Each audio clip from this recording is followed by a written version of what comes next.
All right, what is up? This is the Border City Kids podcast, and this is my first live that I'm doing from the green screen room.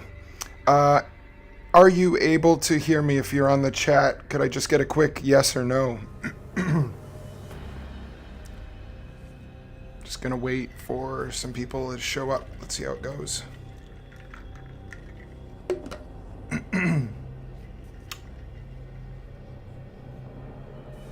Can you hear me? Okay, it looks like we're good. Okay, I'm just gonna wait a few more minutes and I'll get started tonight.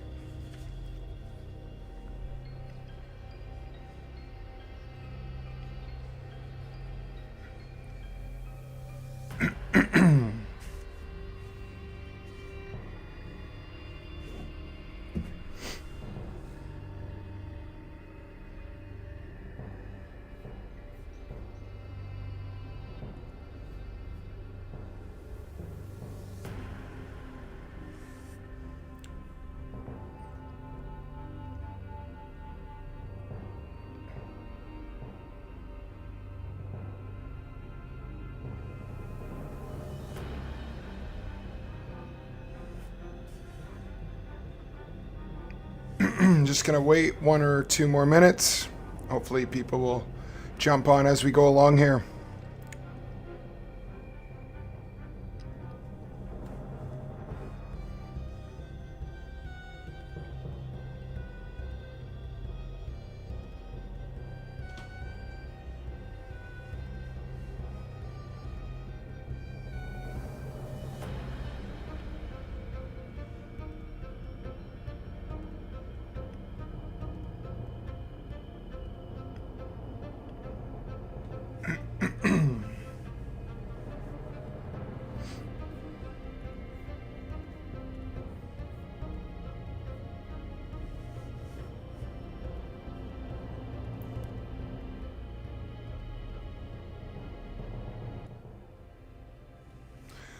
Okay, I will get started.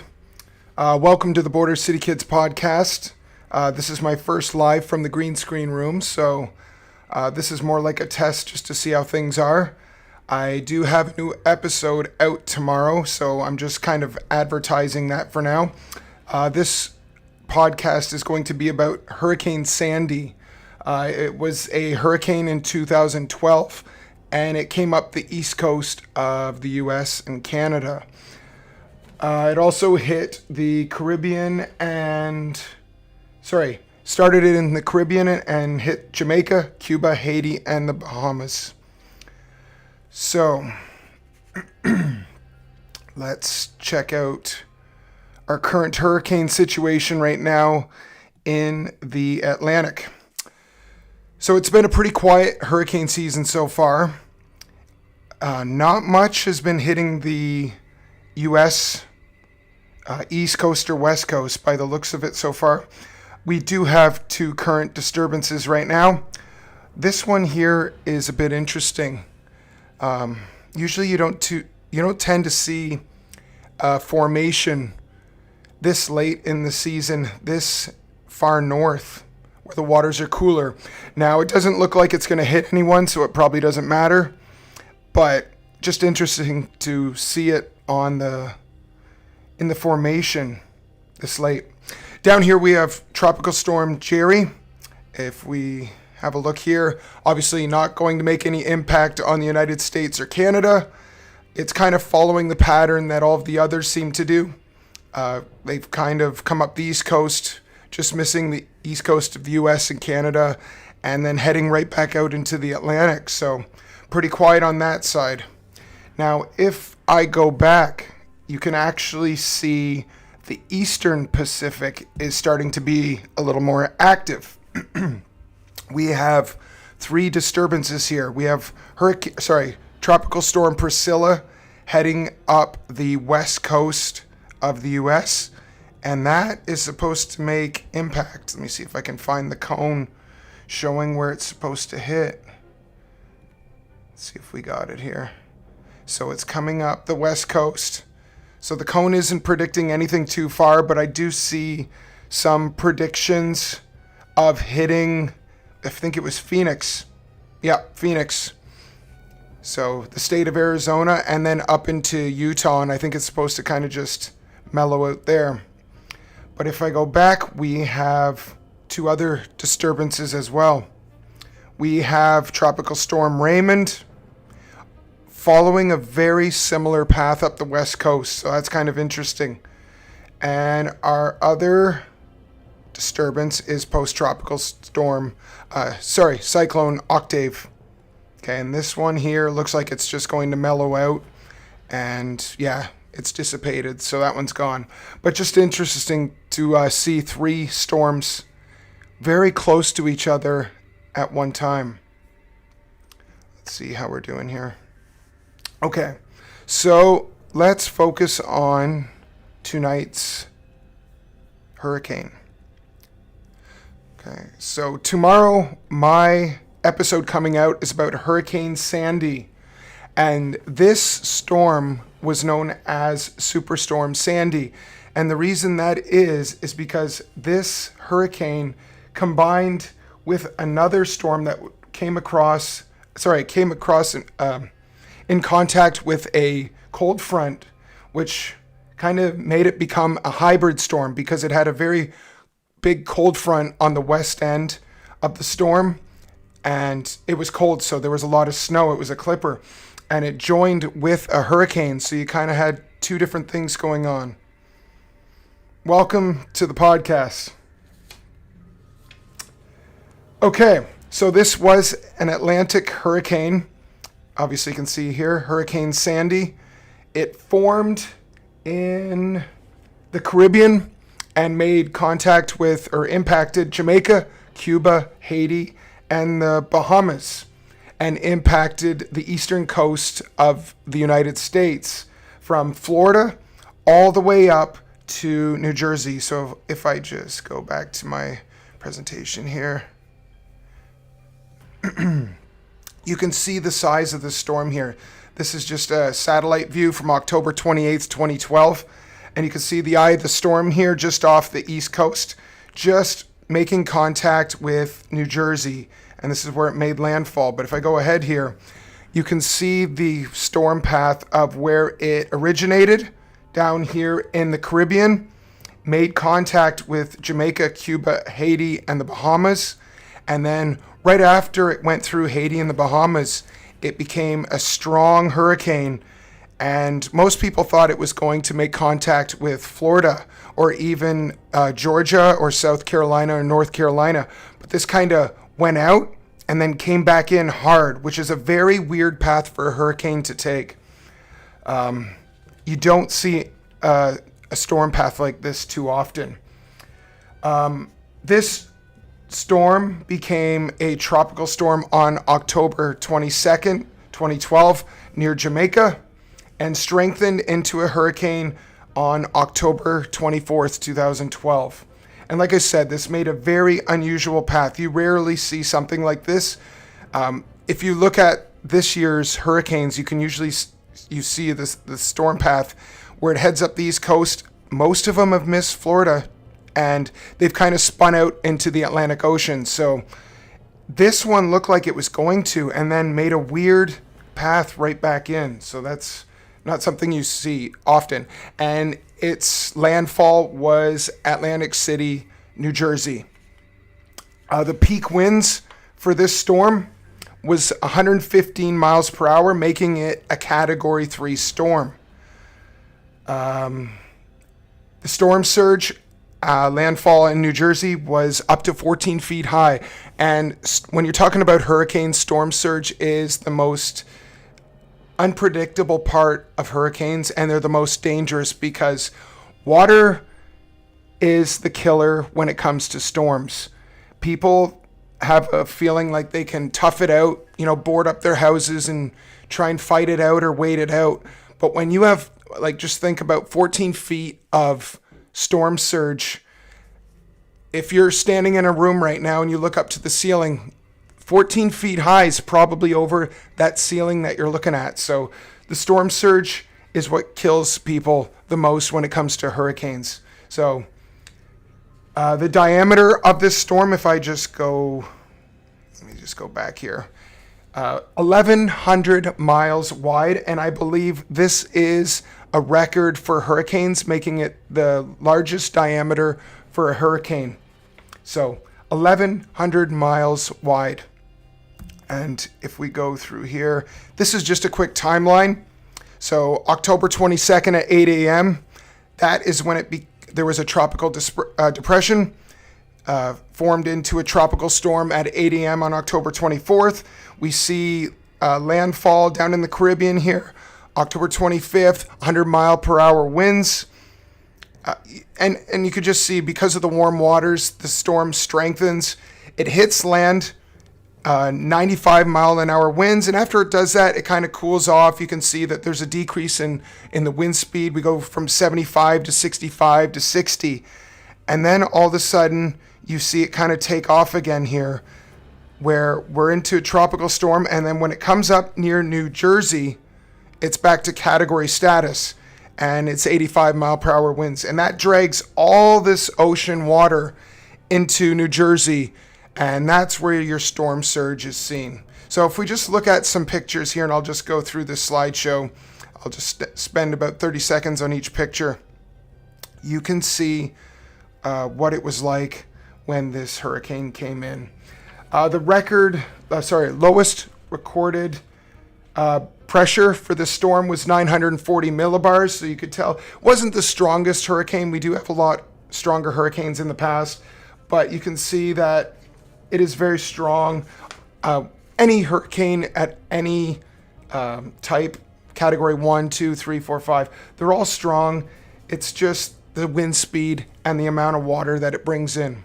So I'll go to the next picture here on the slideshow. You can just see the damage that it does. And any homes on the seaboard wiped away. Okay? With the storm surge, any homes, even if they still stood, I'm sure they had to be knocked down and rebuilt, because water damages everything. So I'll just let that sit there. I'll go to the next one. You can see a before and after. You can just see the difference here. All the water comes in and then it needs to come out. So water did pretty good damage here. I believe this was the dock in New Jersey. Let's see if I can find it here.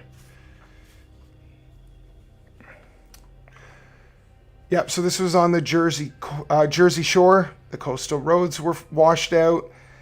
This whole boardwalk, the main boardwalk in New Jersey, was totally destroyed. Obviously, they'd have to rebuild, and you can see that a lot of it was washed out into the ocean there. But that just shows you the power of the ocean, the power of water, rain, and wind. Okay, there's another picture there just showing the damage and destruction right along the coast. Okay, just more pictures of homes being destroyed. You can see the water up on garages. And obviously this is not during the storm.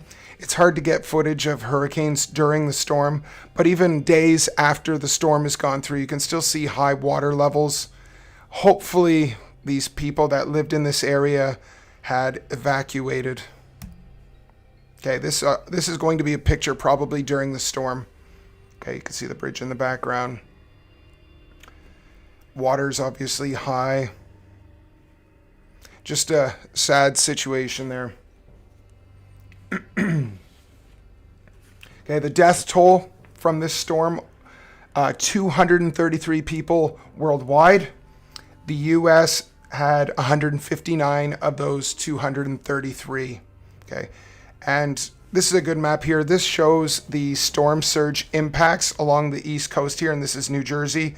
And you could just look at the legend here to see how high up it was and the population. So storm surge all the way up in the East Coast of the U.S., all the way down. It impacted the whole East Coast. But it just shows you, the darker the red here, the more population, the more people that lived in these areas, which is what was so deadly about this storm. In New York at the time, 821,000 people. New Jersey alone, and New Jersey's not that big, 437,000 people. And then you have a few the states up the East Coast here. Maine, you have Maryland up there. New Hampshire, Rhode Island, all the way up here. And you can see that the hurricane's impacts were felt through there. Okay, just more damage and destruction. And these pictures are probably similar to what you would see if a hurricane hit on the coast of Florida, Georgia, Carolina. A lot of houses are set up on the coast, and these storms are just relentless. There's not much you can do. You have to have money if you're going to live in these areas to afford to rebuild. Unfortunately, that's how it is. Let's have a look at our next picture. Okay, this is just the devastation, the impact, and the businesses destroyed. It looks like kind of like a small town, maybe a rural-ish area, but you can see the damage of the buildings, and it's all water. Okay, I assume a little bit's wind, but a lot of it's water. When it comes to injuries from these storms, thousands were affected. A lot of them were hospitalized due to storm-related incidents, drownings, maybe roof collapse, something like that. When it comes to people and having to leave the area of where you live, millions of people were displaced. And like I said, this went up the entire east coast of the U.S. So thousands and thousands of people had to leave their homes. And when they left these homes, a lot of them were destroyed or damaged. When it comes to power outages, over 8 million people in the U.S. lost electricity at the peak. So at once, 8 million people were couldn't run anything in their homes, which is pretty sad. Lots of airports were closed. Subway and railway systems were flooded in New York. Roads blocked by debris, as you can see just from this picture here. And this is just a category 1 or 2 when it made landfall. The overall damage is estimated at $70 billion US dollars. One of the costliest hurricanes in U.S. history. Okay, and this is where you can see this is probably a little pier that goes out, and you can see how high up the water is. Okay, once again, homes destroyed along the coast.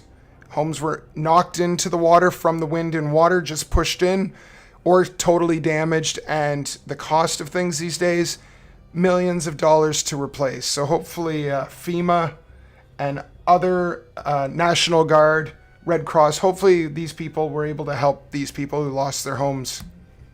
Okay, this is probably a picture taken when the storm was there. Let's see what else. Many businesses had to close temporarily or permanently. And obviously with these storms and businesses, insurance claims skyrocketed.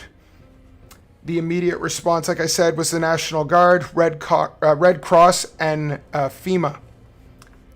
And the rebuilding of these homes and businesses and infrastructure in affected areas. Flood protection projects were put on the coast for New York and New Jersey. I don't think we've seen a major storm since then, but we can assume in the future there's probably some kind of storm that's going to come up the East Coast. Not necessarily cut in like this one did, but it's always possible, and they're taking a proactive stance on being ready for something like this to happen. Some of the interesting facts that I have. This is the largest hurricane, like I said, to ever form in the Atlantic. The diameter was around 1,100 miles wide. So I'm just going to go back to our timeline here just to show you.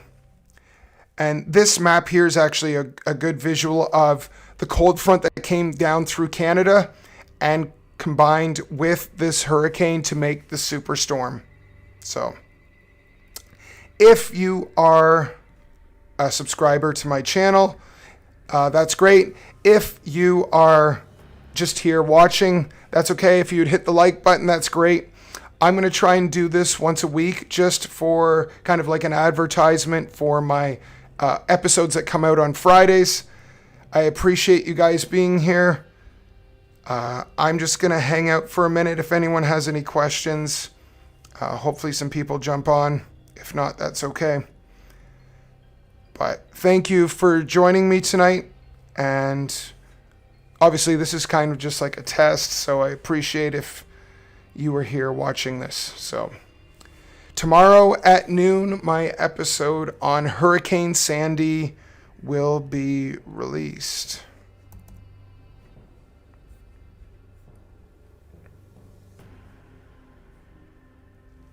Okay, if you're just joining me, thank you for joining me. Hit that like button. If you're into storms, hurricanes, any kind of natural disasters, this is a podcast you want to be at. Every Friday, I have a new episode out at noon. Please check them out. This is the Border City Kids podcast channel. Okay, I'm going to give it one more minute, and then I am going to sign off. But thanks for being here.